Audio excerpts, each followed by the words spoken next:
Bismillah ar-Rahman ar-Rahim. Le professeur Saad Qadrahim du département de chimie de la faculté des sciences. Donc je vais continuer à vous faire la cristallo-chimie des filières, plutôt SMC, SMP, le module donc de semestre S4. Donc nous nous sommes arrêtés à la structure type ZNS.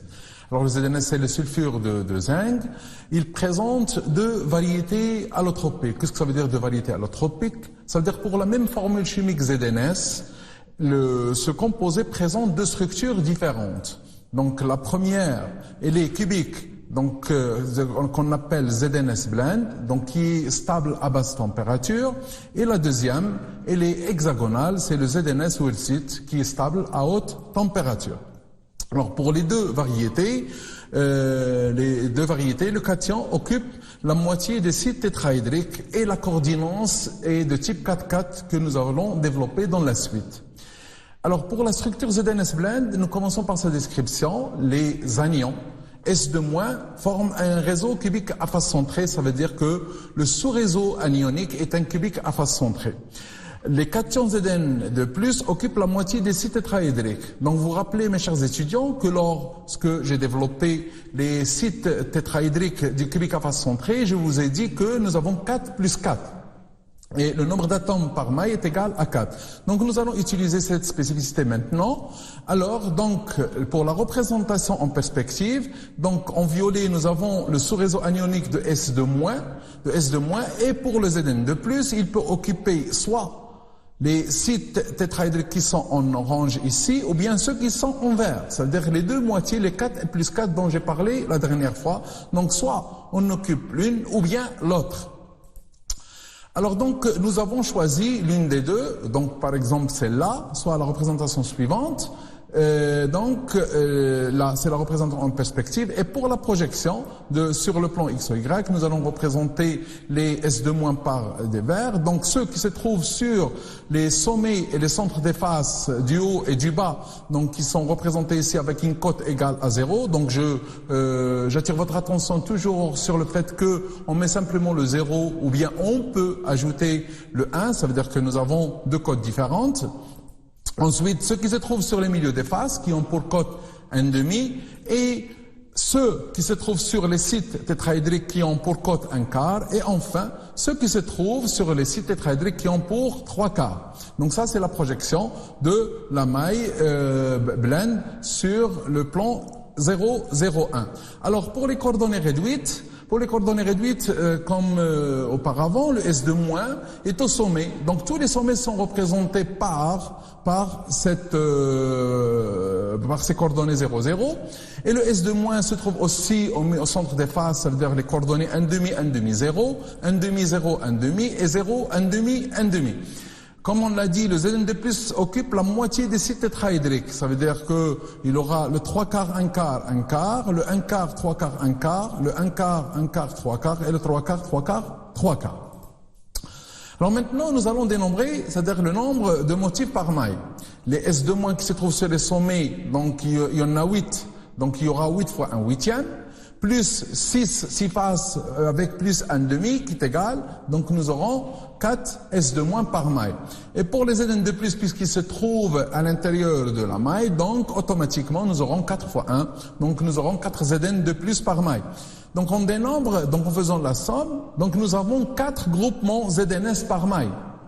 Donc c'est le groupement formulaire ZNS, ou bien ce qu'on appellera par la suite le motif.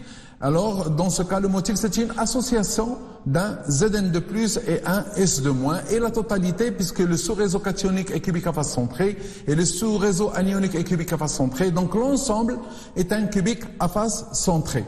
Alors, pour la coordinance, donc si on prend le cube d'arête A sur 2 contenant, voilà celui-là, donc en prenant le cation Zn de plus, donc on voit très bien qu'il occupe un site tétraédrique et par conséquent sa coordinance est égale à 4. Et pour les S2-, donc si on considère deux mailles l'une au-dessus de l'autre, alors donc vous voyez que ce S2- qui se trouve sur le centre de la face du bas, donc il est entouré par deux qui appartiennent à la maille du haut et 2 qui appartiennent à la maille du bas. Donc sa coordinance est égale à 4 et par conséquent nous avons une structure ZNS blend, elle est de coordinance 4, 4. Les conditions de stabilité, là aussi, c'est une structure qui est réglementée ou bien stabilisée par une condition de stabilité. Donc, si on considère le petit cube que nous avons montré tout à l'heure, d'arête A sur 2, alors donc en positionnant ici les S2- et les Zn2+, donc vous voyez que là, sur cette projection, nous avons selon les diagonales, nous avons un R plus et un R-, d'accord? Un R plus et un R-, donc leur somme est égale à racine de 3 sur 4. Et sur l'arête, donc on va voir par la suite les conditions. Les conditions peuvent être réduites en considérant, donc comme j'ai dit, R plus R- qui est égal à A racine de 3 sur 4. Et les anions, puisqu'il y a tangence entre les cations et les anions, et selon l'arête, les anions peuvent à la limite se toucher. Donc, 2R- doit être inférieur à A sur 2 racine de 2. D'accord? Alors, donc, en développant le calcul, donc ça c'est un développement très simple que vous pouvez faire tout seul. Donc, et à la fin, vous allez trouver que, bien sûr, partant de ces deux équations, vous allez finir à trouver que R plus sur R- doit être supérieur à racine de 3 demi. C'est-à-dire racine de 3 sur racine de 2 moins 1, qui doit être inférieur à racine de 2 moins 1. Ça, c'est pour la structure de type NaCl que nous avons déjà établie. Donc, en faisant le calcul numérique, donc le R plus sur R- doit être compris entre 0,225 et 0,414. Donc, c'est la condition pour laquelle la géométrie d'un cristal correspond à la structure type ZNS de coordination 4-4. Donc je fais un petit résumé, donc les conditions de stabilité, donc vous calculez R plus sur R-, et si vous trouvez qu'il est un peu donc entre 1 et 0,732, donc vous allez dire qu'elle est de type CL. Donc si elle est entre 0,414 et 732, vous allez dire qu'il est de type NaCl. Et si vous trouvez que R plus sur R- est compris entre 0,225 et 0,414, vous allez dire qu'il est de type ZNS, à condition que ça soit un composé de type MX, ça veut dire le nombre de cations égale nombre d'anions. Alors maintenant, nous allons voir la deuxième structure de ZNS, c'est-à-dire la structure Z, qui est hexagonale. Pour la description, les anions S2- forment un réseau hexagonal compact. Les cations Zn2+ occupent la moitié des sites tétraédriques avec distance Zn maximale. Donc vous vous rappelez aussi, mes chers étudiants, que la dernière fois, donc quand nous avons calculé les sites tétraédriques, le nombre de sites tétraédriques est toujours le double par rapport au nombre de positions d'un hexagonal. Donc maintenant là aussi, il va occuper simplement la moitié pour répondre à la formule ZNS. Donc on ne peut pas mettre un peu plus que la moitié. Si on met plus que la moitié, donc on aura plus de Zn sur la maille. Alors, donc c'est ça la représentation de la maille de ZNS Wurtzit. Donc on a dit que le S2- forme un cubique, plutôt un hexagonal compact. Et là, on représente la totalité des sites tétraédriques. Donc c'est ça la totalité des sites tétraédriques, comme je l'ai dit. Donc nous avons des sites tétraédriques, donc que nous avons donc à la cote 1/8, ceux qui sont à 3/8, ceux qui sont à 5/8 et ceux qui sont à 7/8. Alors, donc pour la représentation, donc on prend par exemple soit ceux qui sont en 1/8 et 5/8, ou bien on prend ceux qui sont en 3/8, c'est-à-dire Z égale 3/8 et 7/8. Donc nous avons comme le ZNS blend, c'est-à-dire cubique à base centrée, là aussi le choix de la moitié des sites tétraédriques va nous déterminer soit le premier choix ou bien le deuxième choix. Alors, donc nous avons opté pour un choix donc où nous avons pris 3/8 et 7/8. Alors donc c'est ça la grande maille. Et en projection, donc, nous avons ici nous avons déjà établi la projection des ions S de moins qui se trouve en 0 et 1,5, hein, 1,5 et le 0 bien sûr vous pouvez ajouter le 1 si vous voulez, sinon vous le laissez comme ça. Alors puis après donc on va projeter maintenant les Zn de plus. Les Zn de plus, il y a ceux qui se trouvent en 3/8, voilà, leur projection donc coïncide avec celle qui se trouve sur les sommets et au centre. Et enfin, on va faire la projection de ceux qui se trouvent en 7/8 et leur position coïncide avec ceux qui se trouvent en cote 1,5. Ça c'est la projection.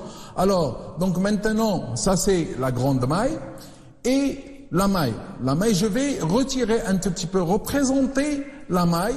Alors, par abus, comme j'ai dit, on appelle ça la pseudomaille, donc une nomenclature avec laquelle je suis pas très d'accord, mais c'est plutôt la maille. Mais donc elle est trop utilisée, donc la pseudomaille. Donc vous pouvez utiliser soit la pseudomaille ou bien la maille. Alors, donc à partir de cette maille, nous allons déterminer les coordonnées réduites. Donc le S de moins, qui est hexagonal compact, il a les positions 0, 0, toujours les sommets sont représentés par ce 0, 0. Ensuite, celui qui se trouve en 2/3, 1/3, 1/2. Hein. Ensuite, le Zn de plus occupe la moitié des sites tétraédriques, donc ceux qui se trouvent en 0, 0, 3/8. Et ceux qui se trouvent en 2/3, 1/3, 7/8. Donc c'est ça, les coordonnées réduites des ions, c'est-à-dire des S de moins et Zn de plus. Alors le nombre de motifs par maille. Alors donc soit on fait le calcul sur la grande maille ou bien sur la maille hexagonale. Donc je préfère faire le calcul sur la grande maille, d'accord? Alors donc nous avons 12, c'est-à-dire nous avons 6 sommets en bas et 6 sommets en haut, 12. 12 occupe donc 12 fois 1/6, puisque chaque sommet appartient à 6 mailles. Et plus 2 qui se trouvent sur les faces, ceux qui se trouvent sur les faces, en haut et en bas, il appartient à 2 mailles, donc il sera multiplié par 1/2. Et nous avons 3 qui se trouvent à l'intérieur, donc nous avons en définitive 6 S de moins par maille. Les Zn de plus, donc nous avons 6 qui se trouvent sur en dessous des sommets, donc qui appartiennent à 3 mailles. Donc nous avons 6 fois 1/3 et nous avons sur ce plan, nous avons 1 qui se trouve à l'intérieur plus 3 qui se trouvent à l'intérieur en haut. Donc nous avons 6 Zn de plus par maille. Donc au total, nous avons 6 ZnS par maille. Et si vous voulez par pseudomaille, puisque la maille est constituée par 8 pseudomailles, par 3 pseudomailles.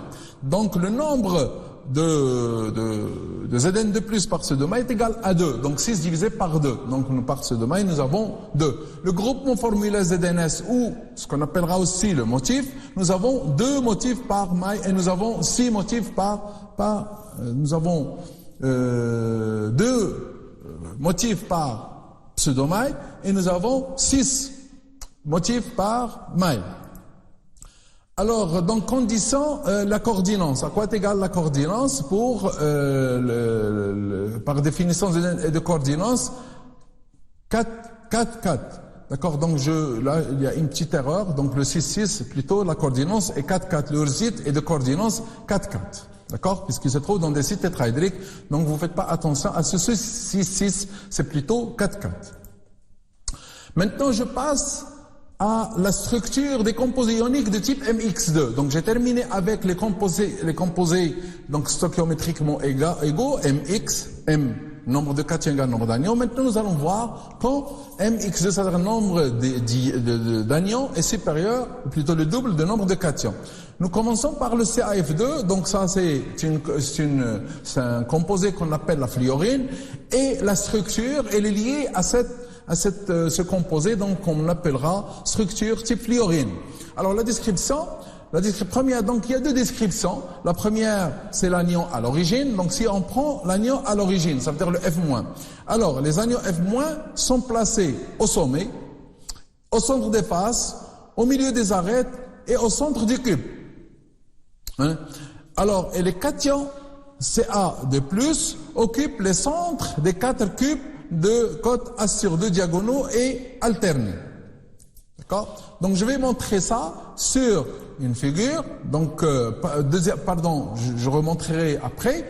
La deuxième description, donc si on place le cation à l'origine. Donc on peut placer le cation à l'origine, ça veut dire qu'on va faire une translation de un quart, un quart, un quart.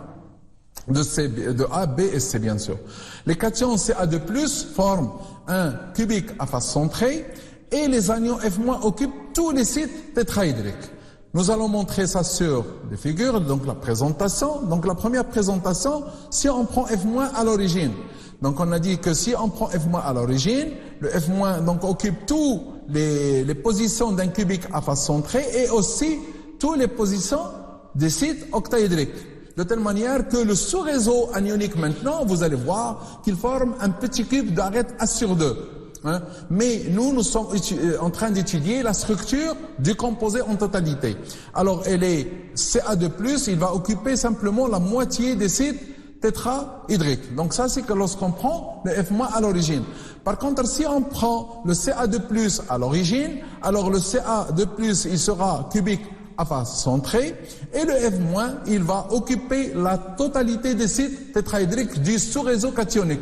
Donc celui qui va imposer le cubique à face centrée, c'est plutôt le sous-réseau cationique. Sinon, le sous-réseau anionique, il est cubique simple, d'arête A sur 2. Mais, pour avoir une symétrie qui respecte le sous-réseau anionique et cationique, donc la structure de CaF2 est un cubique à face centrée. Alors, soit Ca2+ à l'origine, donc nous allons prendre cette représentation. Alors, donc pour faire la projection, donc c'est ça, la projection de la maille sur le plan X, O, Y, ou bien le plan 0, 0, 1. Donc ce n'est pas la peine que je répète tout ça. Donc vous voyez que là nous avons un quart, donc les cotes, un quart, trois quarts, un quart, trois quarts, un quart, trois quarts, un quart, trois quarts, et les autres ce sont les positions d'un cubique à face centrée. Alors, les coordonnées réduites. Quelles sont les coordonnées réduites? Donc, le Ca2+ au sommet, donc il est en position 0, 0. Ensuite, il est au centre des faces. Au centre des faces, c'est-à-dire 1,5, 0 et ainsi de suite.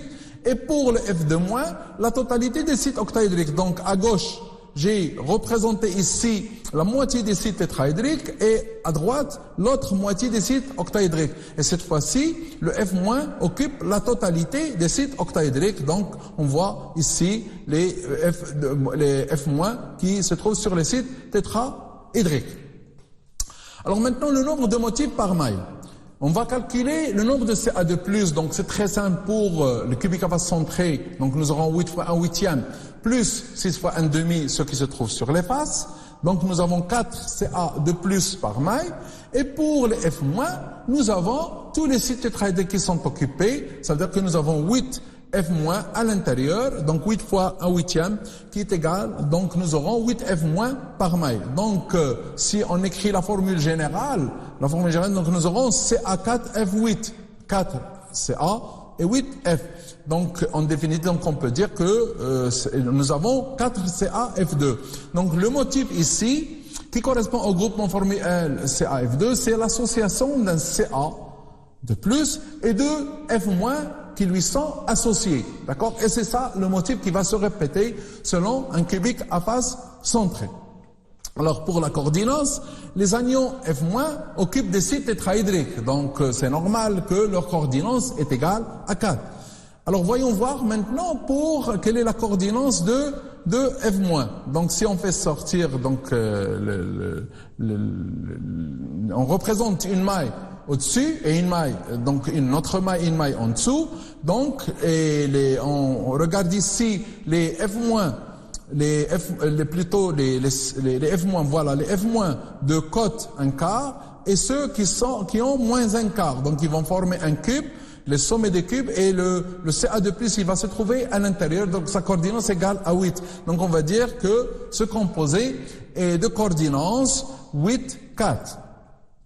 Alors là aussi, il y a une condition de stabilité. Donc si on considère le petit cube d'arête A sur 2, d'accord, et donc je l'ai représenté A sur 2, donc nous voyons que là, le rayon, donc nous avons ici le cation, et là nous avons l'anion, et donc automatiquement, les conditions peuvent être réduites en considérant que 2R plus R- égale A racine de 3 sur 2, et puisque le fluor se trouve sur le sommet et au milieu de l'arête. Ça veut dire que 2R- doit être inférieur à A sur 2, puisque deux ions de signe opposés ne sont pas tangents, sont à la limite, quand il y a égalité, qui sont tangents. Donc à partir de ces deux équations, je repose 2R plus R- égale A racine de 3 sur 2, et 2R- égale A sur 2, plutôt inférieur ou égal à A sur 2. Donc en développant ces deux équations, donc on trouve que R plus sur R- est compris entre racine de 3 moins 1 et 1. Égale 0,731, c'est-à-dire que R plus moins R- est compris entre 0,731 et 1. Donc on trouve la limite de stabilité de la structure type CSCl de coordination 8,8. D'accord? Pourquoi? Parce que c'est l'ion de plus grande coordination qui impose la stabilité du cristal. Donc mes chers étudiants, quand vous prenez par exemple deux cations, ou plutôt deux ions, un cation et un anion, vous faites le rapport R plus sur R-. Et vous trouvez que ce rapport est compris entre 0,731 et 1. Hein? Alors, donc si la formule est de type MX, donc vous allez dire qu'il est de type CSCl. Si elle est de type MX2, donc sa formule, donc vous allez dire qu'il est de type CaF2. Donc c'est comme ça que vous allez faire la différence. Alors, donc maintenant, si on considère à la place, donc au lieu d'avoir MX2, on a M2X. M2X, c'est-à-dire que maintenant c'est nombre de cations qui est supérieur au nombre d'anions. Tout à l'heure c'était MX2, donc nombre d'anions supérieur à celui double de cations. Alors si on prend l'inverse, donc on va dire que la structure, donc là où il y avait le F-, on mettra le cation, et là où il y avait le Ca du plus, on mettra l'anion. Et on va dire que ça c'est une structure anti-fluorine, telle que Na2O par exemple. Alors maintenant, je passe à la structure de type CDI2. Alors pour la décrire, elle dérive d'une structure hexagonale. Les ions I- forment un réseau hexagonal compact. Les ions CD2+ occupent la moitié des sites octahydriques. Donc CDI2, donc vous voyez que le CDI2, donc il va occuper simplement la moitié des sites octahydriques. Alors, donc nous aurons, là j'ai représenté la maille, donc on a les I- qui sont représentés en violet, d'accord, et les CD2+ sont représentés en rouge. Donc sont en rouge, donc les autres, elle est lacunaire, donc celle qui se trouve en 3/4, elle est lacunaire. Sinon on opte la deuxième, c'est-à-dire on occupe celle qui est en 3/4 et on laisse lacunaire celle qui est en 1/4. Donc il y a deux représentations, et soit la représentation suivante, d'accord, donc ça c'est la deuxième représentation, d'accord, donc on laisse vide l'autre.